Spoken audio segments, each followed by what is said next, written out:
all the while being aware of the sensation, direct sensations of the breath, your perception of your body breathing.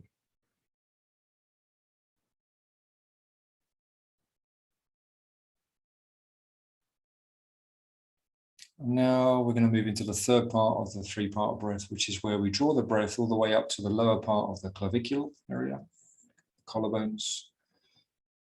So on one breath, growing the breath from the abdominal region through the thoracic region, all the way up to the base of the clavicle.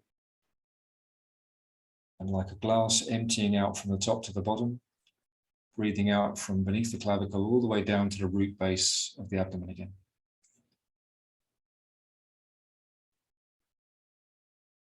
So on the last part of the breath, because we're not accustomed to breathing up there necessarily, we don't want to force the last part of the breath, okay? Just let your breath rhythm be smooth, soft, but steady.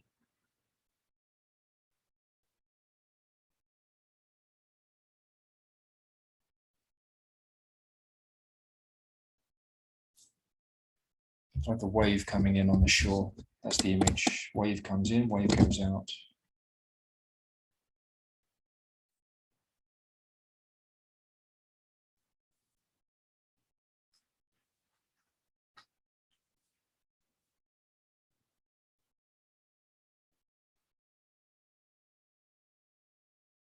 We'll do this 5 more times, 5 more cycles.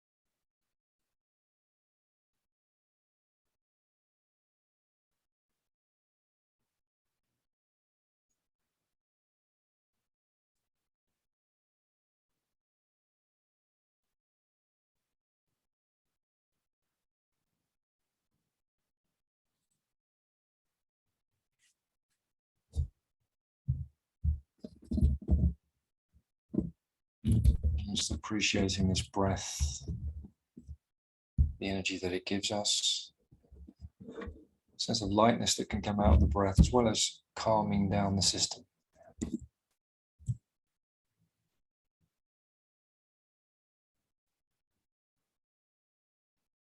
Okay, letting go of the 3 parts, come back to the first part for 5 more cycles, just breathing into the abdominal region.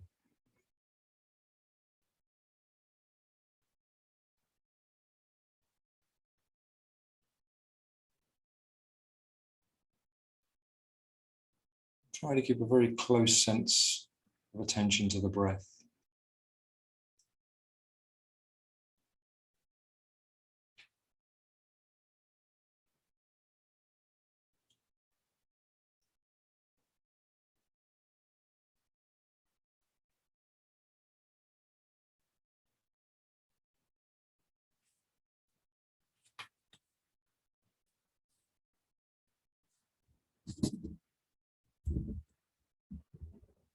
Okay, I'd like you now to begin to release yourself from the pose. Recommend rolling onto one side before you take the belt off, so that you don't sit up directly from this position, because it's an awkward one to come out of. Slip your belt off, and once you've done that, if you could move your gear out the way, and then if you come back onto your back again, please. Supine position with the feet on the floor, knees bent, semi-supine position.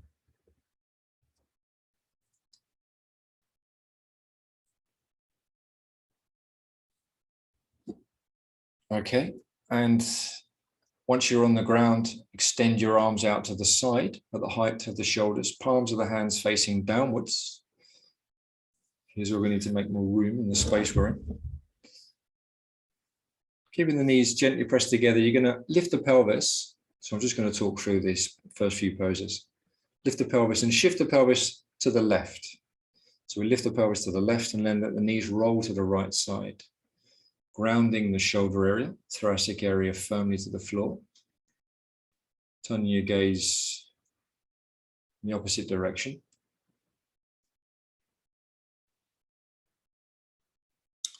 stay in touch with the breath. So now we're just going to focus on the breath in terms of the diaphragmatic process of the breathing.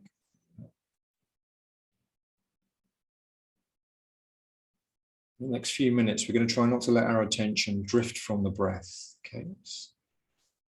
So in terms of the breath, here we can keep a broad awareness of the breath. You don't have to kind of pinpoint it. Try and keep the breath as the main point of focus. Okay, bring the legs to the center. If you then shift your pelvis to the opposite side, and then roll the knees to the opposite side. That's it. Grounding the thoracic region of the spine.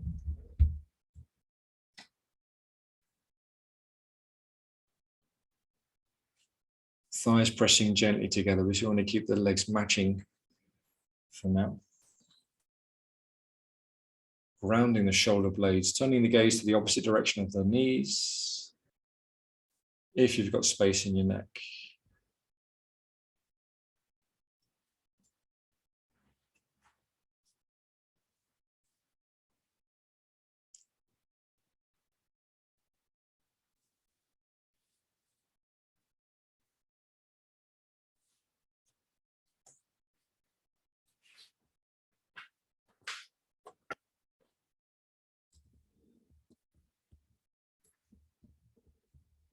Okay, bringing your legs back again to the center position. So we're going to extend out the right leg on the floor and let the left knee roll over towards the right side. Okay, so the left knee rolls over towards the right side, keeping the lower leg extending gently. Same principle with the grounding of the shoulders, but we don't have to worry so much about adjusting our pelvis in this pose. It's a slightly different dynamic. Grounding the upper leg. If you wish, you can take the hand onto the knee to help draw the knee over. Somewhat more powerful twist compared to the first simple twist that we just did. Okay.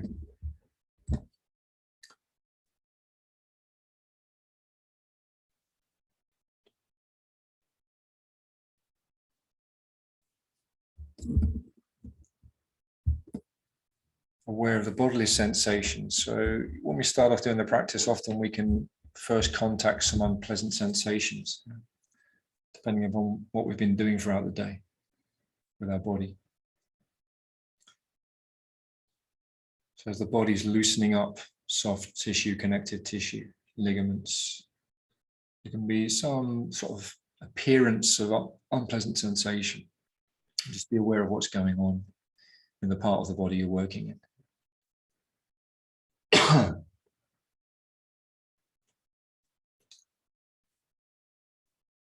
Okay, changing that posture to the other side, one smooth movement.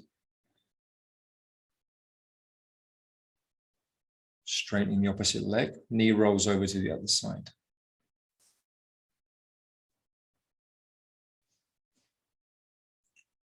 Grounding the shoulders. So see if you can let the weight of the shoulders drop to the floor.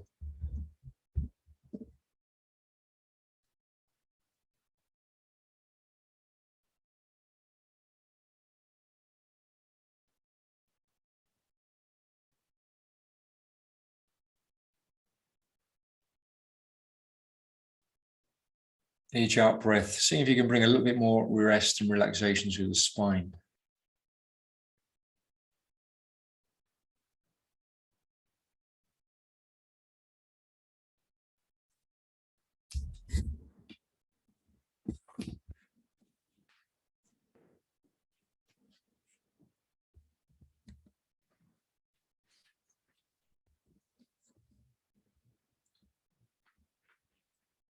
Okay, coming back to the semi-supine position, releasing that pose. Not going to spend a huge amount of time in each of these postures for now. Now bringing the knees towards the chest, take your right arm underneath the thighs. Okay, right arm comes underneath the thighs to hug the backs of the thighs. And then we're going to roll the legs towards the right side, grounding the trunk. Yeah. We just want to watch here that we don't overly tuck the tailbone in so that we create a kind of arching and twisting. So think about keeping the spine as long as you can through protracting the tailbone downwards as you come into the twist. You can create a slightly awkward sensation in the lumbar spine if you do that, okay? You start to incorporate the twist too much into the lumbar. So think about keeping the spine long, because the tendency is to roll in too much with the spine, to keep the spine grounded on the floor and then roll out. Yeah?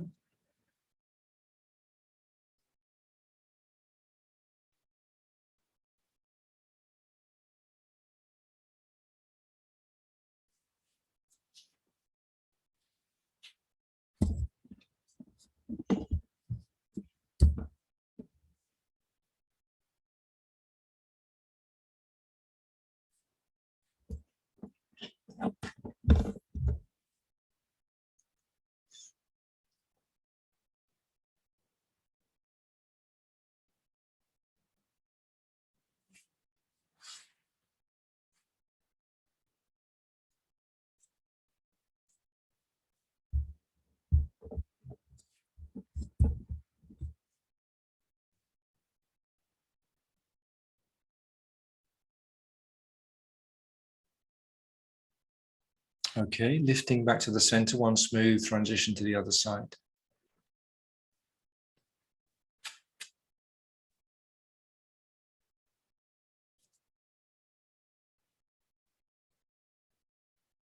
Keeping the spine long, remember. Gazing upwards, gazing to the opposite direction as you wish.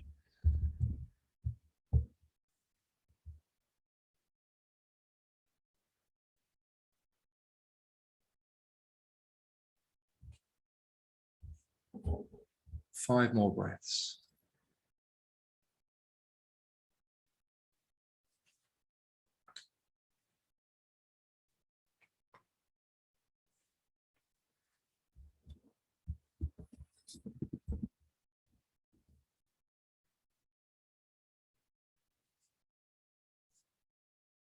Grounding the attention in the body.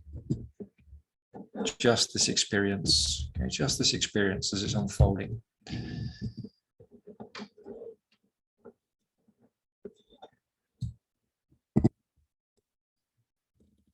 So deliberately, consciously, with our experience.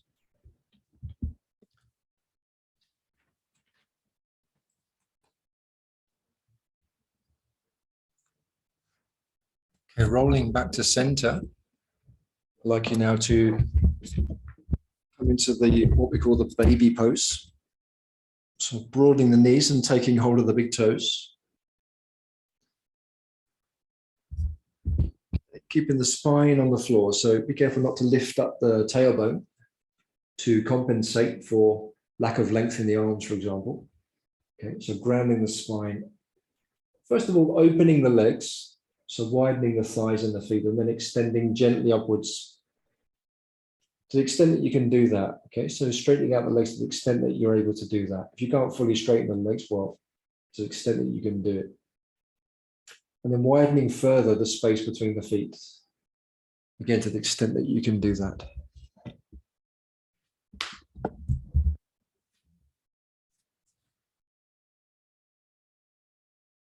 Keeping a sense of the spine grounded is quite important here, not lifting the tailbone up, okay?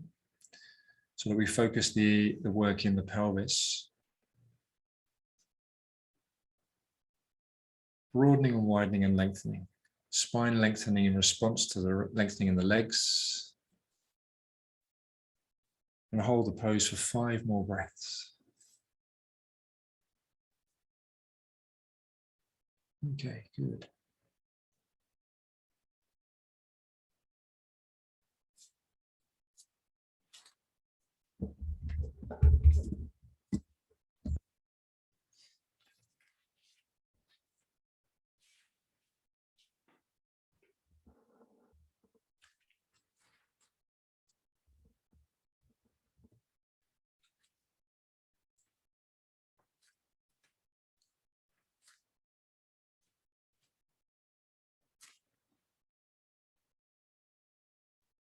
Okay, closing the space between the feet, knees together, thighs together, roll to your right side, and from your right side, come around onto all fours, please.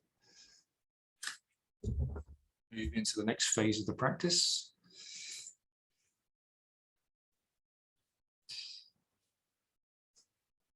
So we're going to start off with our cat balance. Some of the poses we'll do a bit more dynamically. Some will be more static and holding, okay? So from here, just setting the knees underneath the hips and the hands beneath the shoulders, spreading the palms of the hands, rounding the fingers. Okay, going to bring back your right foot, reaching out through the heel, or your left foot, doesn't actually matter. Opposite arm extends forwards. Okay, one smooth movement between the left and the right side. Okay, reaching through the opposite foot, through the heel, lengthening through the hand, palm of the hand facing into the midline, gazing to the floor. Okay. So there's a sense of which we try to stabilize the torso and just work with the limbs lifting around the static torso. Inhaling, extending. Exhaling, lowering down. Yeah.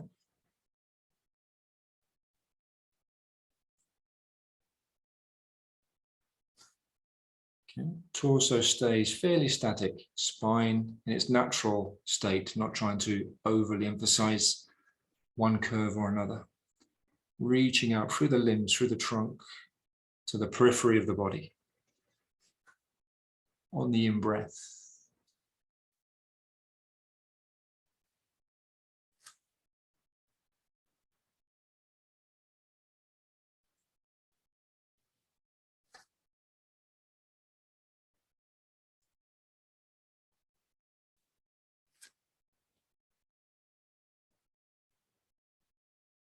Yeah, not long pauses either between the sides, so we're just changing from one side to the next with the breath.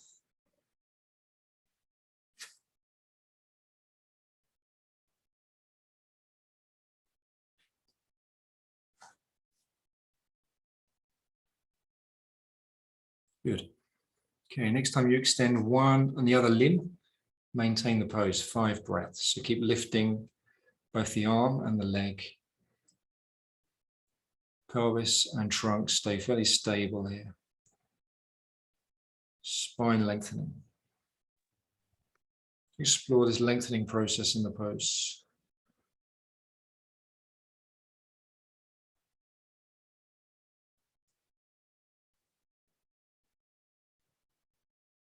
Okay, change to the other side, one smooth transition. On the in-breath, lengthening the other limbs. Palm of the hand in, gazing down.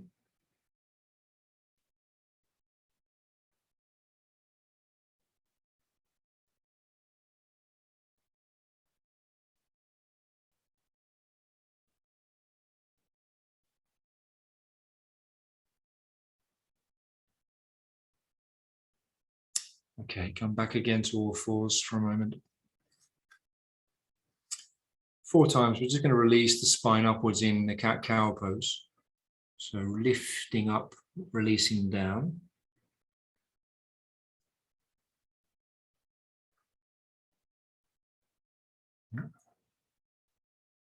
Pelvis tucking under, chin tucking under, spine lifting smoothly. So we're lifting the head as well as we lower the spine down, because the idea is to incorporate the whole spinal column in the movement, both in flexion and extension. Yeah. So we lift the head to incorporate the cervical vertebra, upper thoracic. And this is a really good pose to do as a mobilizing movement for the spinal column. Yeah. The spine's a bit stiff. It's a good place to start.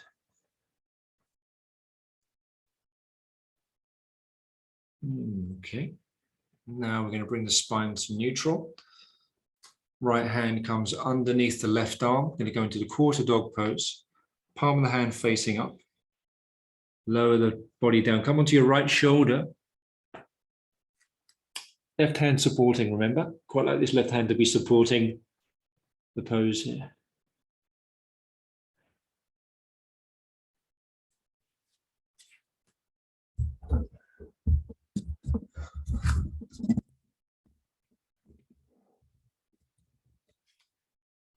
Seeing if we can maintain stability in the breathing. Okay, so the breath in twists is always a bit more challenged. You some poses like the inversions and twists particularly challenge the diaphragmatic breathing process. And as I've said probably a million times, that breathing into that sense of restriction strengthens the diaphragm, helps to work the diaphragm. It's an unusual thing for the diaphragm to have to do, but because the diaphragm always attempts to take up its full space,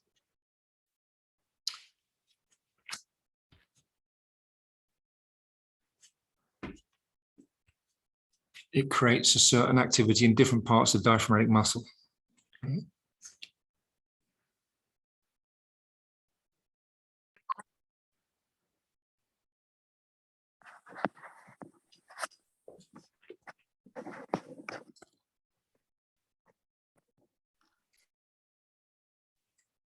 Okay, release, coming up on an in-breath, one smooth movement to the other side. Left arm comes underneath the body, one smooth movement, rotating the spinal column, looking to the other side. We don't hesitate on the way down, one smooth movement. Weight goes down onto the left shoulder. Right hand supports the body, keeping the feet apart, so be aware of the whole body here. Feet apart the same distance as your hips. Try to avoid crashing the weight down onto your head so that your neck goes into a lateral bend, okay, because it's not very good for the neck, putting weight down. That's why the hand, arms support the body there. Yeah.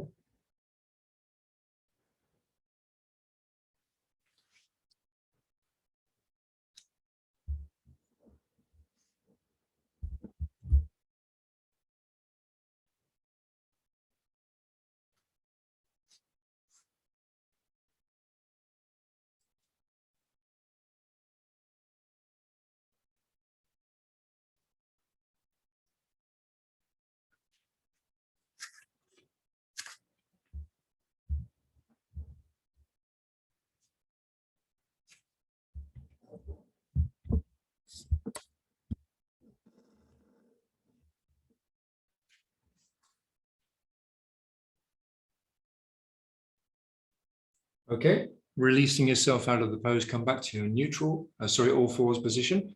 4 more times, we're going to work with cat-cow just to release any odd kinks out of the spinal column.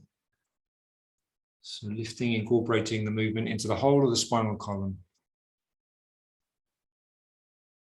Yeah. Lifting up. So every vertebra gets lifted, every vertebra gets lowered through extension. Lifting the head, chin protracting forward slightly, lifting the forehead. Okay, let's do that 4, 5, 6 times as you like.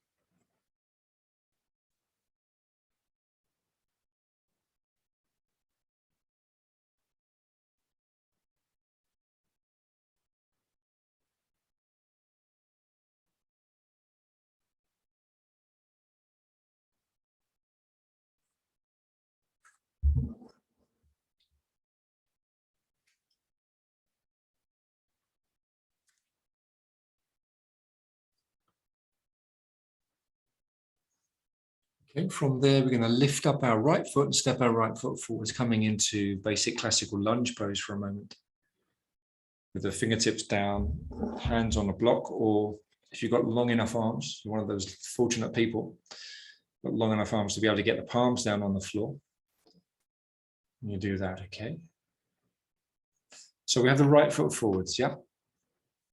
And the left knee goes back. We can walk the left knee back slightly further, just to open up the space between the feet a bit more. Okay. From here, we're going to lift up now. So I'm going to place the right hand on the right knee and lift up the left arm. And I'm going to twist towards the right side. So my left elbow is going to hook over my right knee. Okay, this is a basic version of a 2-part sequence we're going to do here. Joining the palms of the hands together. Okay, keeping the hands active. So hasta bandha, pada bandha. Engaging and lengthening the spine. You're going to see if you can work to rotate the spine gently around the axis. Okay. And then looking out to the side. So it's quite important to remember here to keep the axial extension through the spinal column. in order to get the most out of twisting poses, okay? It needs to be the sense of lengthening through the crown of the head. Again, come back into relationship with the breath, diaphragmatic breathing. Left hip tipping down slightly is okay. So you can incorporate a swiveling of the pelvis into this pose, because it's not just the spine, it's actually the pelvis as well. Yeah. Broad across the shoulders, so keep the sense of the short shoulders opening laterally from the front of the body.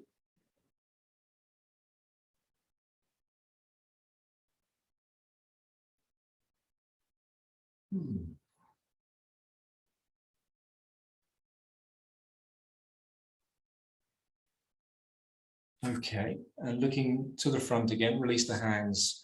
Take the hands down on the floor. We're going to come into downward facing dog. One smooth lifting movement.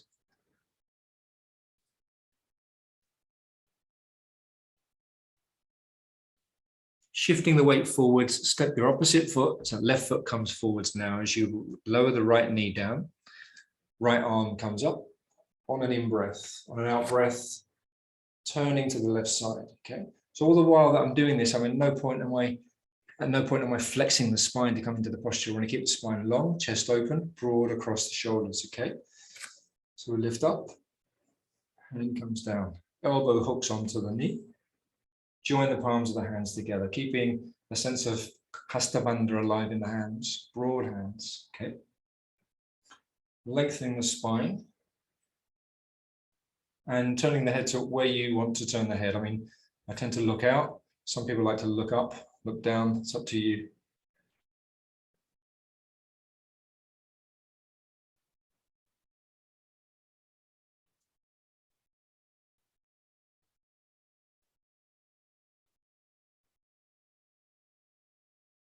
So do you feel more restriction on this side than the other side? Does it feel easier on this side? Just noticing these small asymmetrical shifts in the body.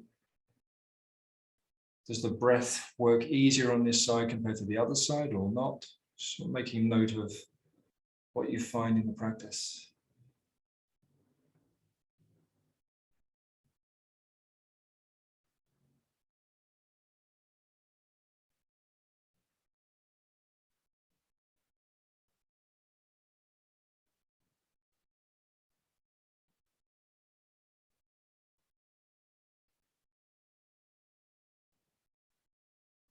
Very good. Looking down towards the floor. Let's take our hands down to the floor again. We're going to return to downward facing dog.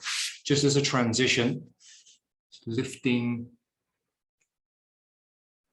from here.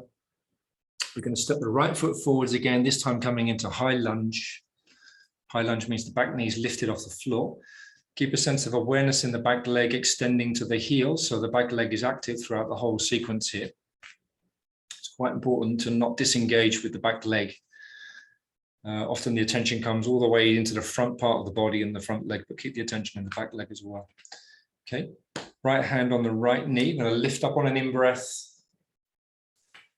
And on an exhale, rotating to the right side, just as before, hooking over. Okay, bringing the palms of the hands together, just as before. Left hip might tuck down and under slightly as you begin to rotate the spine. So really get a sense of the leg lengthening, lower groin descending to the floor, spine lengthening.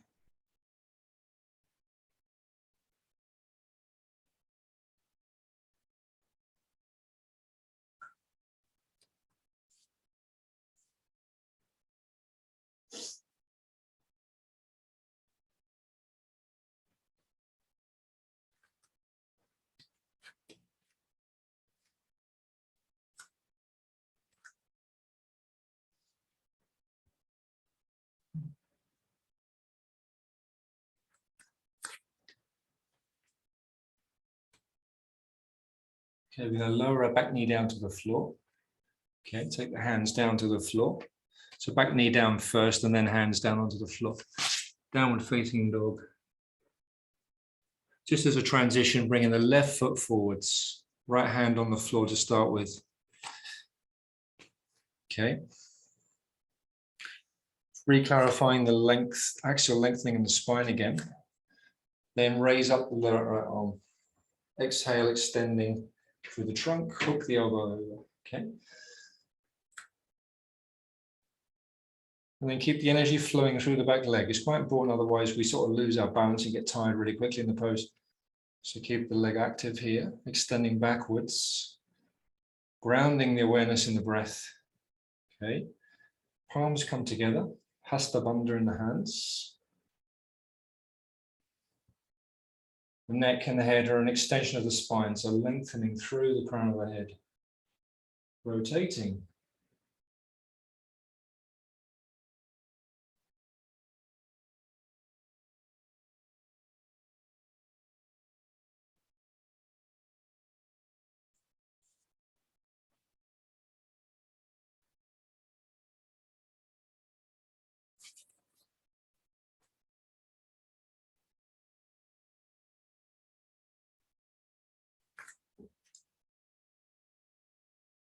Very good.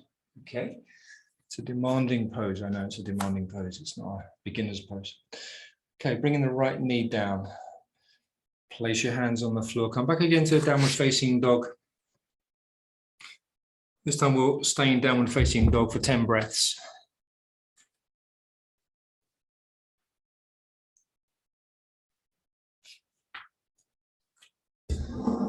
Just reconnect with that sense of spaciousness in the practice. Okay, spaciousness in the joints, sense of lengthening and opening between one joint and its connecting point. The ears between the upper arms helps to lengthen the neck, release the shoulders.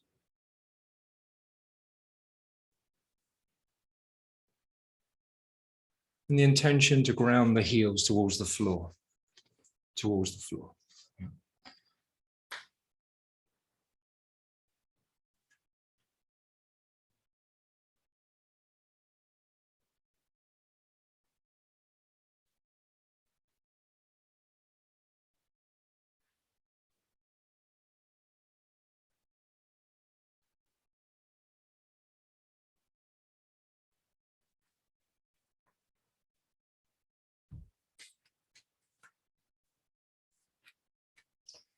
Okay, coming back down to basic lunge pose with the right foot forwards. Now, I'd recommend putting a blanket or a block underneath your back knee here. I'd really recommend that. Or if you haven't got any of those things, then at least double or triple your mat over. So you've got good support underneath the knee, okay? We'll do something here that's a little bit tricky for the knee otherwise. Then from basic lunge position, I want you to reach back with your right hand and catch your left foot. If you can find it, it's back there somewhere. Catch your left foot. Try to keep the left foot in line with the hip joint as much as you can, okay? So in other words, don't allow the foot to come across the body like this. So you end up twisting awkwardly. Keep the foot in line as much as possible with its hip on its side, okay? Make sure your stance is not too wide. Okay, we're going to come up, and as we come up, so we've got my left foot and my right hand, yeah. As we come up, we're going to twist towards the right side, okay? So supporting myself with my left hand, pushing back the foot into the hand helps stabilize a little bit more. And then looking where you want to look to gain stability. So wherever you put the gaze to help you gain stability is up to you. Then lifting through the spine, again, and rotating and opening the heart. So broadening through the chest laterally.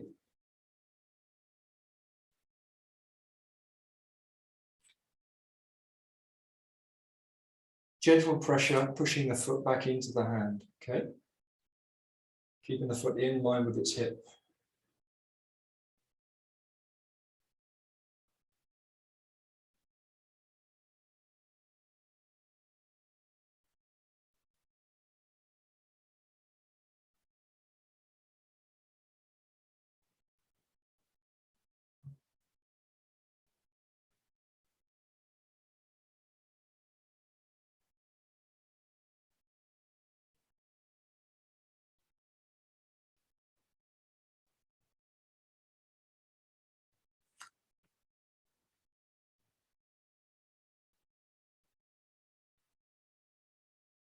Okay.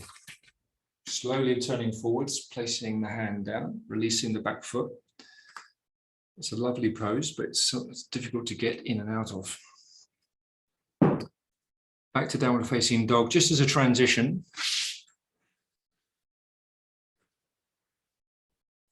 And then come to the other side. Okay, I really recommend supporting the knee with this type of posture work, right? Because the nerve endings beneath the patella are not going to appreciate being in contact with a hard floor at all. Okay, so check your distance is not too wide. Right foot taken by the left hand. You can take the inside of the foot or the outside of the foot. So experiment a bit, maybe not now, but later on. Doing it both ways has an effect, slightly different effect as to where the foot goes. Okay. Once you've got the foot and basic stability, inhale, reach up. Take the hand. And then grow the spine, gradually grow the spine and lengthen up. And then rotate, keeping the space open between the fronts of the shoulders.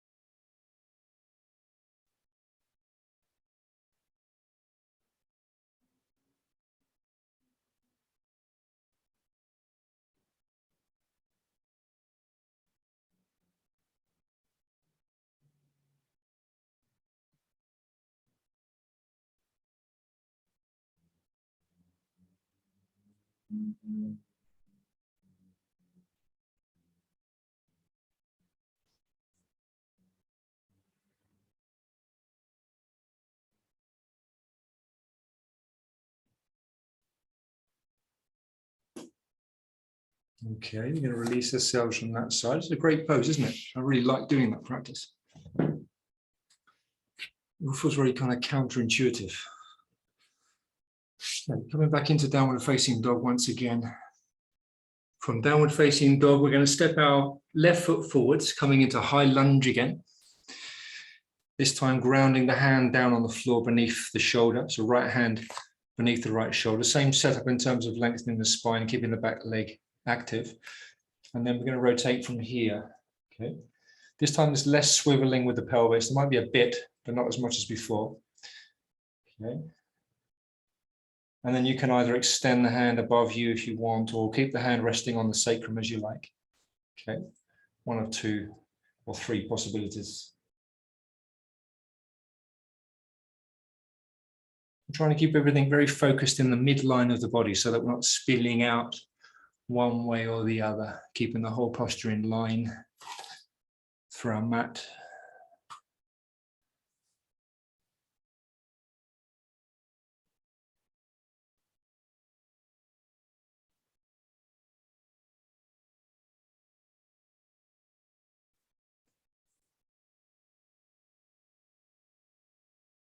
Using the breath to energize the pose.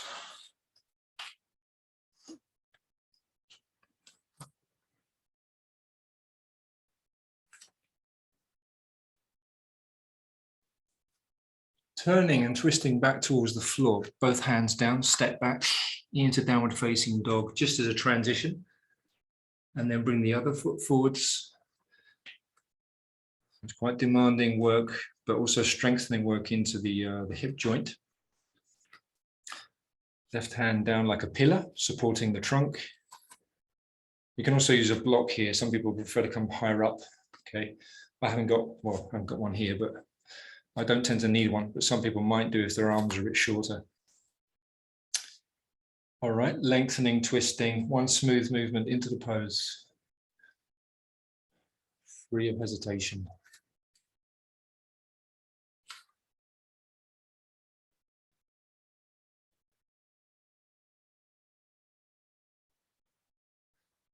So providing we're not too wide apart between the feet, we should be able to keep the back knee lifting and the leg long. Yeah. That's the ideal position.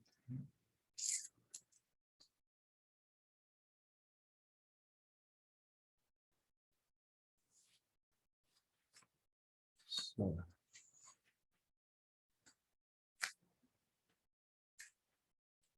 Three more breaths, okay? 3 more breaths.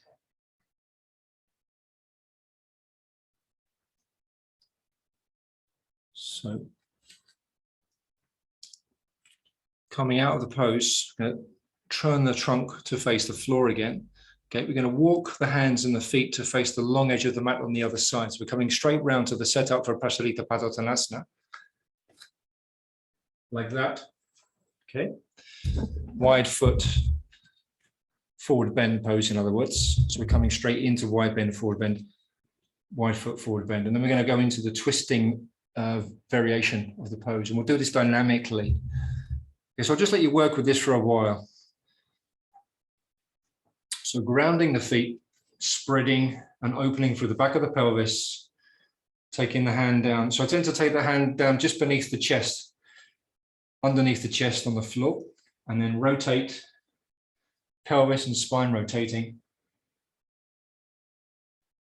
Exhaling, changing to the other side. Okay, one smooth movement. It's not a complicated pose.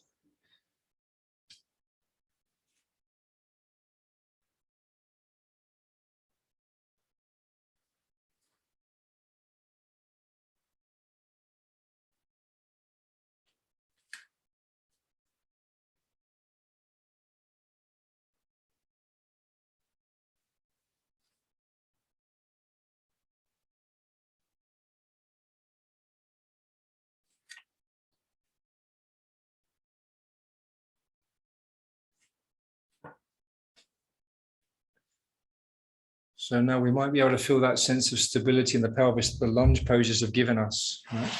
It's one of the side effects of lunge posture work, is it gives you strength and stability in the pelvis. And sometimes if you do that before these sorts of poses, you feel it more, you notice cumulative effect, what you've done. Yep.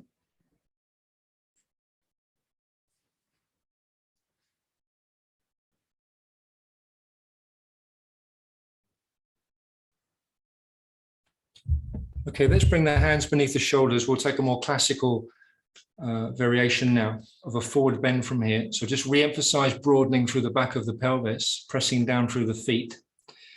Okay, keeping the spine as long as you're able to, tipping forwards from the hips, bringing the head down towards the floor.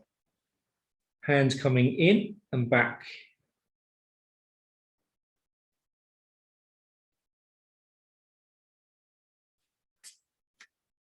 Balancing the pelvic position to get a feel for your pelvis being balanced there.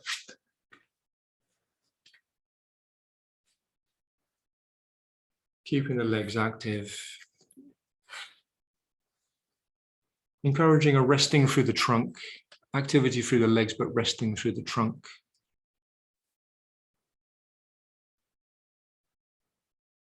So nice looking at you all upside down.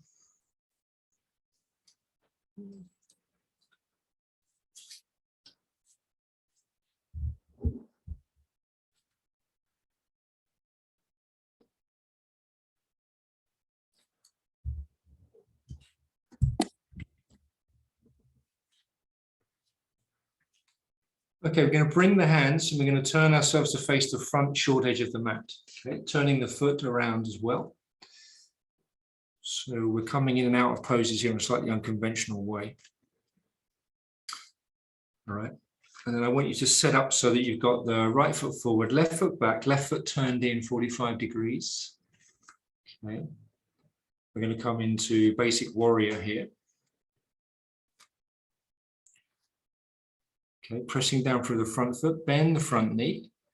Keep the back foot really firmly grounded to the floor. And on the in-breath, we're going to sweep up, arms above the shoulders. One smooth movement. Moving the camera slightly. One smooth movement, okay. Bringing the palms of the hands together, interlacing the thumbs, just the thumbs, not the fingers, drawing up to the sky, lowering the pelvis as much as you feel you're able to. So we've worked already quite a bit to open the groins and the pelvis. And find a degree of intensity in the pose where you can sustain the breath. Okay, so the breath is key.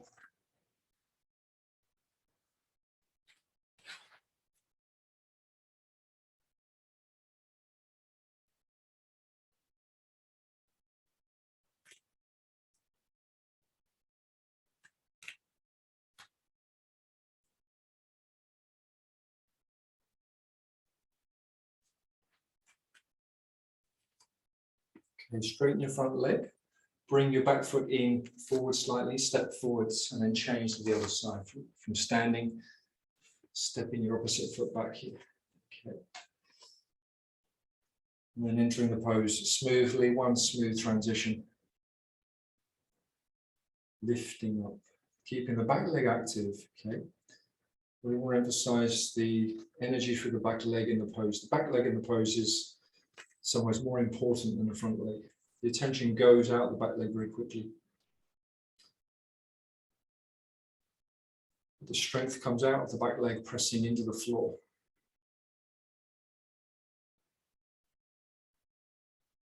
Sense of curving through the spine smoothly. Okay, so we're not overemphasizing the lumbar or the thoracic here.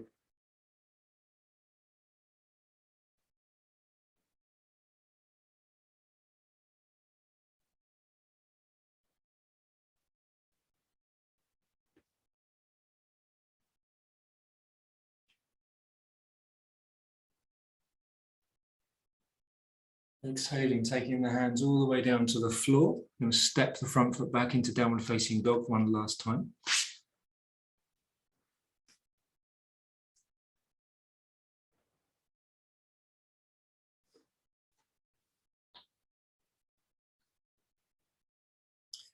Downward facing dog, we'll come into child pose.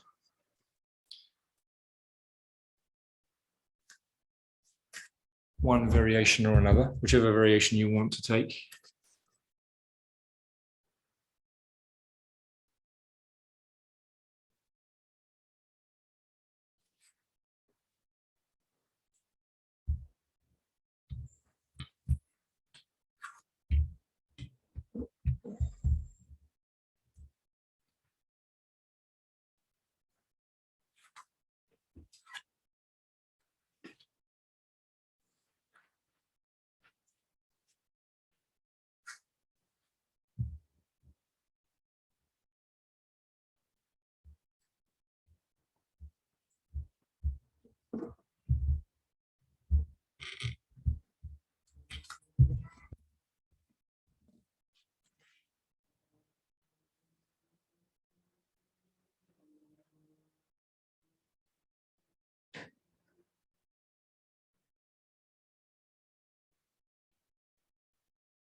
Okay, placing the hands down on the floor just beneath your shoulders, press yourself up. So sit into Virasana with the feet together, heels tucked slightly under the buttocks, under the sit bones. If that's okay, otherwise you can just bring your buttocks between the heels if it's too intense. Reaching up with the right arm on the inhale. On the exhale, you're going to rotate to the right side, reaching the hand around. And if we can, we catch hold of the top of our left thigh or a bit of clothing, something, anything. Yeah. And then the left hand on the right thigh, just to aid the twisting a little bit. So mainly rotating through the spine itself. As we always say with spinal work, it's the spine that does the twisting. And the hands just offer a little bit of support to maybe deepen or lengthen the spine.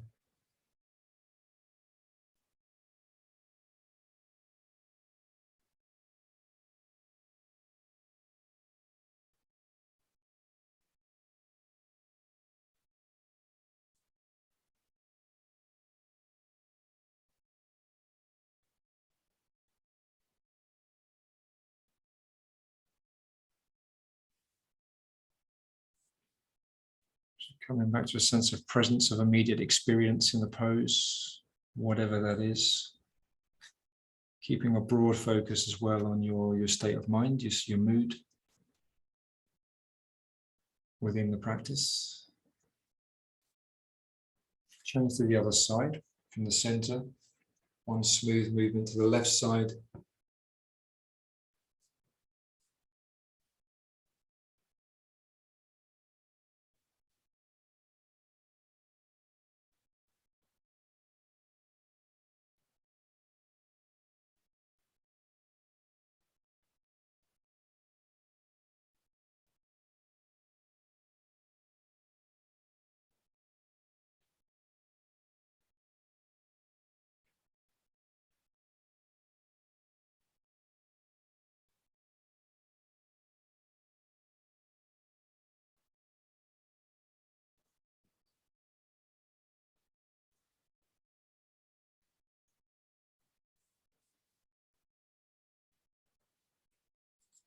and then back to the center.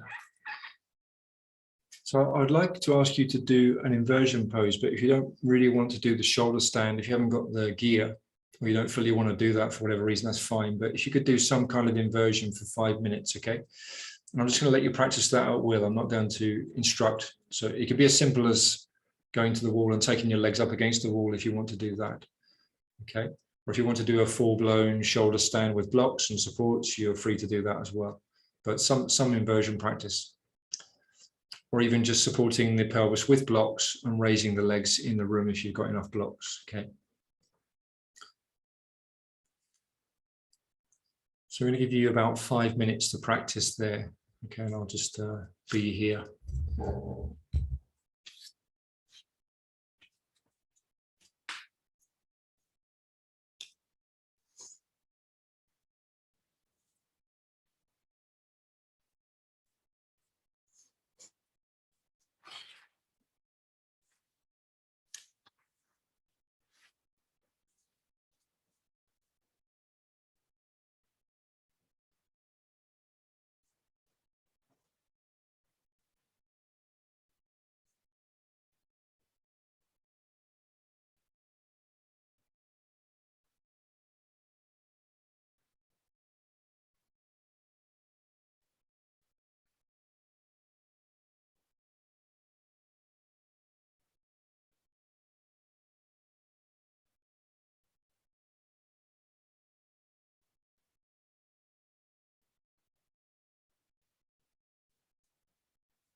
Okay, you might like to think about coming out of the pose, taking your time.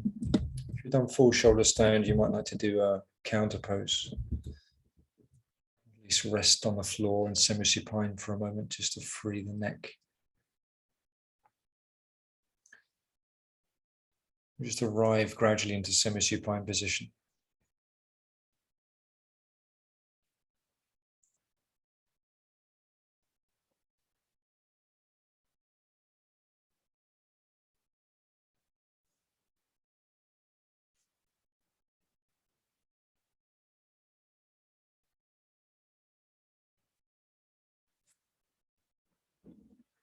I'm going to lead you through a little shavasana, so we'll do a kind of a practice sorts lying down again in semi-supine position tonight.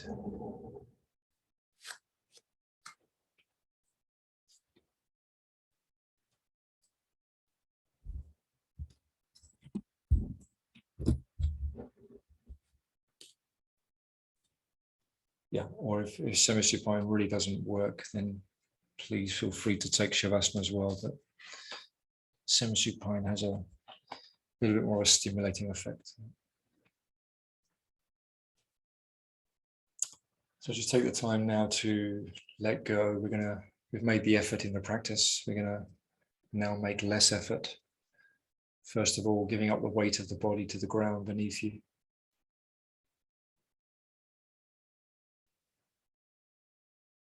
Starting with the head, working through the trunk and the legs, letting go of the weight. The skin resting back towards the bone. The flesh and the bones resting back towards the floor.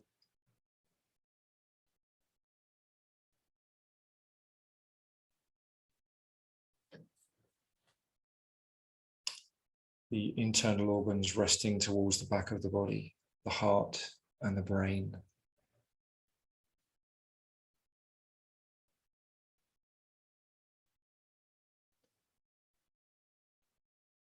The sense of the limbs floating away from their joints.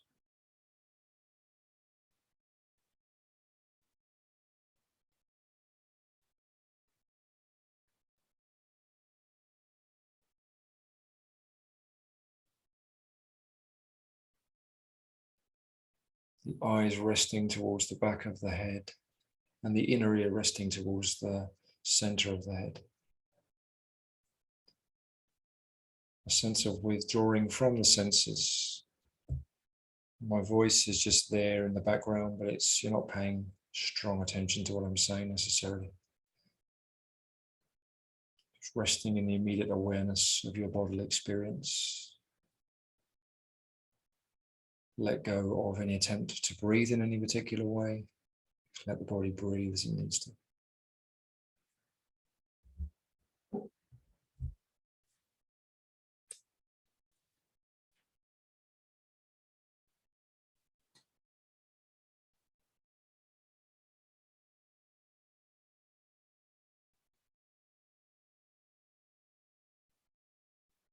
Connecting with restfulness, with non-activity.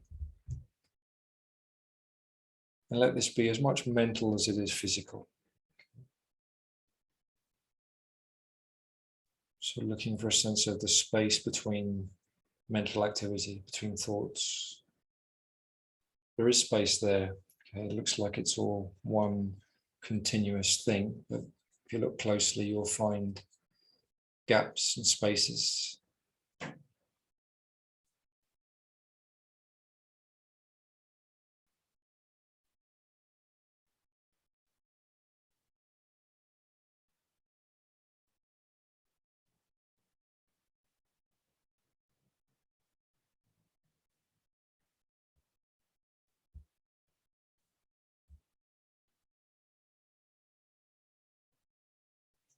And in this posture, there's just a sense of knowing, awareness and knowing how we are. We don't have to try too hard to investigate how we are. We should just be able to see immediately how our experience is.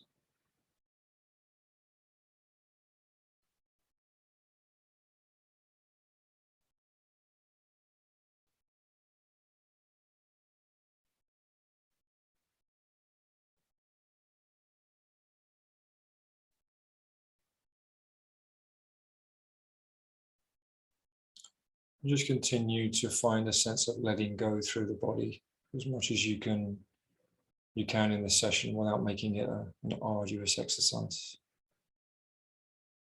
You're just trying to let go more of the limbs, let go more of the weight of the body, as if the body were resting on sand.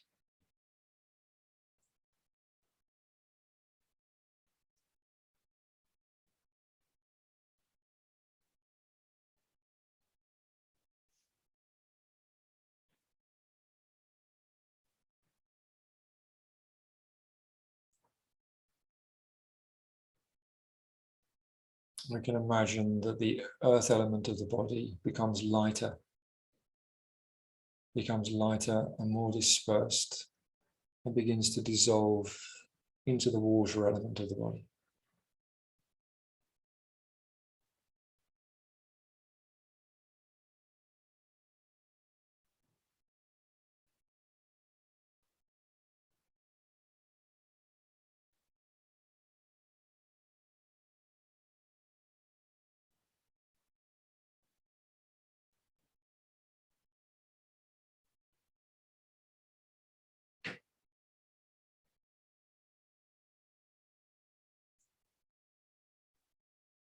And then the water element dissolves into the warmth of the body, the fire element becoming lighter still, radiating.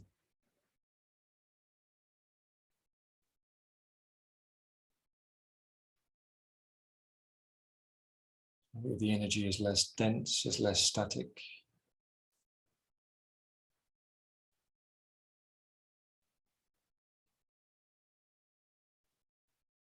And the fire element, warmth, dissipates into air. Even more subtle, even more spacious.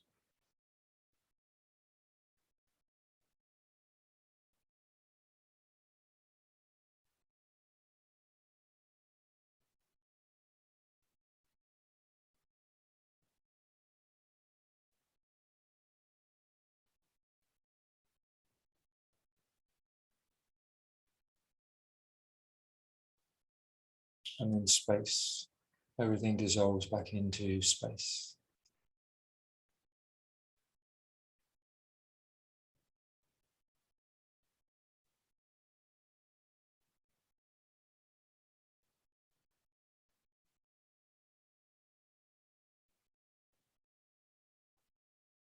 Just resting in that state for a few minutes more.